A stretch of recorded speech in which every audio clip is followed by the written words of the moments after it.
Music industry के लिए ये साल बहुत ही बुरा रहा है। अभी आधा ही गुजरा है, लेकिन अपने साथ म्यूजिक के कितने ही बड़े बड़े नामों को ले गया। लता मंगेशकर, बप्पी लहरी, के और अब भूपिंदर। भूपिंदर कैंसर से पीड़ित थे और कुछ दिन पहले जब उन्हें अस्पताल ले जाया गया तो ये पता चला कि उन्हें कोविड हुआ था। 18 जुलाई 2022 की रात को उन्होंने आखिरी सांसें ली। ये वीडियो उन्हीं को समर्पित है। किसी नजर को तेरा करोगे याद तो हर बात कभी किसी को मुकम्मल जहान। गहरी स्मोकी ओरिजिनल आवाज के मालिक भूपेंद्र ने अपना बॉलीवुड डेब्यू किया था 1964 में। तब से लगभग 5 दशकों तक उनकी आवाज का जादू सुनाई देता रहा। न सिर्फ फिल्मों में बल्कि गजल गायकी में भी उन्होंने अपना सिक्का जमाया। भूपेंद्र सिंह का जन्म हुआ 6 फरवरी 1940 को अमृतसर में, लेकिन उनकी परवरिश दिल्ली में हुई। उनके पिता एक प्रशिक्षित सिंगर थे और उनके पहले गुरु भी, पर वो इतने सख्त थे कि एक वक्त ऐसा आ गया था कि भूपिंदर संगीत से नफरत करने लगे थे। लेकिन वो बस एक दौर था। बाद में भूपिंदर बतौर casual artist all India radio Delhi से जुड़े, जहां उन्हें साथ मिला संगीतकार सतीश भाटिया का। साथ ही वो दूरदर्शन से भी जुड़े रहे। रेडियो की एक पार्टी में उनकी मुलाकात संगीतकार मदन मोहन से हुई और उनकी आवाज सुनकर मदन मोहन बहुत प्रभावित हुए। उनके बुलावे पर भूपिंदर मुंबई चले गए। भूपिंदर ने अपना पहला बॉलीवुड सॉन्ग इंडस्ट्री के दिग्गजों मोहम्मद रफ़ी, मन्ना डे और तलत महमूद के साथ गाया। हालांकि उन्हें नहीं पता था कि वो ये गाना इतने बड़े बड़े लोगों के साथ गा रहे हैं। मदन मोहन ने उनसे उनका पार्ट अलग से गवाया था ताकि वो नर्वस ना हो जाएं। फिल्म थी 1964 में आई चेतन आनंद की हकीकत, जिसमें वो स्क्रीन पर भी दिखाई दिए। मजबूर मुझे उसने भुलाया। भूपिंदर को अपना पहला सोलो सॉन्ग गाने का मौका मिला करीब 2 साल बाद। इस बार भी फिल्म चेतन आनंद की ही थी, आखिरी खत।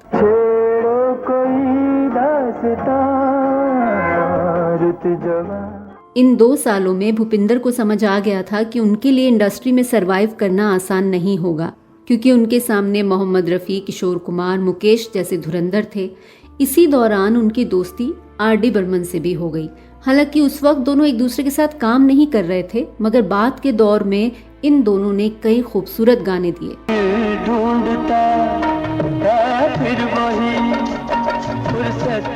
मेरी आवाज ही पहचान है। आर.डी. बर्मन, मदन मोहन के अलावा जयदेव और खयाम के साथ भी भूपिंदर ने काफी काम किया। गुलजार के लिखे बहुत से गीत उनकी आवाज में अमर हो गए। यूं तो उन्होंने ज्यादातर सॉफ्ट लाइटर सॉन्ग गाए, मगर सत्ते पे सत्ता जैसे कई गानों में उन्होंने बहुत खुलकर ऊंचे सुर में भी गाया। पर उनकी आवाज जैसे सॉफ्ट गानों, गजलों के लिए ही बनी थी और उनके ऐसे गाने बहुत हिट हुए।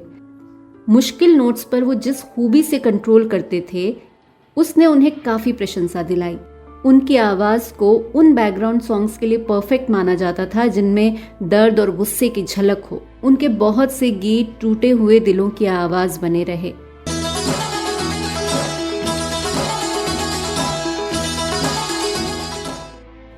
आज हम सब भूपिंदर को एक सिंगर के तौर पर जानते हैं, मगर वो बहुत बेहतरीन गिटारिस्ट भी थे। उन्होंने गिटार और वायलिन दोनों सीखे थे। उनके इस फन का इस्तेमाल कई म्यूजिक डायरेक्टर्स ने अपने गानों में किया।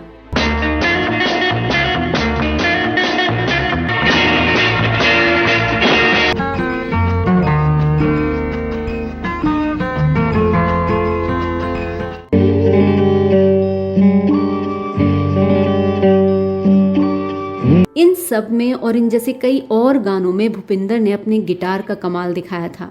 एक वक्त था जब उनकी गायकी से ज्यादा तारीफ उनके गिटार की होती थी। नौशाद साहब का कहना था कि जब गिटार की बात आती है तो भूपिंदर का मुकाबला कोई नहीं कर सकता। उस्ताद विलायत खान ने जिस इकलौती फिल्म का संगीत दिया था, कादम्बरी, उसमें भूपिंदर ने कमाल का गिटार बजाया था। हंसते जख्म के इस आइकॉनिक गाने में भी उन्होंने ही गिटार का जादू चलाया था। गजल भूपिंदर का पहला प्यार थी, बल्कि कहना चाहिए ऑब्सेशन थी, जिसने बाद में उन्हें बेहद प्रसिद्धि दिलाई। शुरुआत हुई 1968 में आए पहले एलपी रिकॉर्ड से। उसमें उनके 3 गाने थे जिनका म्यूजिक भी उन्होंने ही दिया था। उनका दूसरा एलपी आया। इस एल्बम की गजलों में पहली बार स्पेनिश गिटार, बास और ड्रम सुनाई दिए। 1980 में गुलजार के लिखे अल्फाज के साथ उनका एल्बम आया जिसका नाम था वो जो शायर था। लगभग इसी समय पर उनकी मुलाकात हुई बांग्लादेशी गायिका मिताली मुखर्जी से, जो उनकी जीवन संगिनी बनी। 80 के दशक के मध्य तक उन्होंने बॉलीवुड सॉन्ग से दूरी बना ली और फिर पति पत्नी की ये जोड़ी जहां कॉन्सर्ट्स में साथ साथ दिखाई दी, वहीं इनकी गाई गजलों और गीतों के कई रिकॉर्ड्स आए जिन्हें उनके चाहने वालों ने हाथों हाथ लिया। जगजीत चित्रा की तरह भूपेंद्र मिताली की जोड़ी भी बहुत ही मशहूर रही है। भूपिंदर के कुछ नॉन फिल्मी भजन भी बहुत लोकप्रिय हुए। हिंदी फिल्मों से दूरी बनाने के विषय में भूपिंदर का कहना था कि 80 के दशक में जिस तरह के गाने बन रहे थे उनके साथ वो खुद को फिट नहीं पाते थे, इसीलिए उन्होंने खुद को फिल्मी गीतों से दूर कर लिया। अब तो सिर्फ उनकी आवाज है, उनके गाए गाने हैं जो उनकी यादगार बनकर हमारे आसपास गूंजते रहेंगे। एक अकेला इस शहर में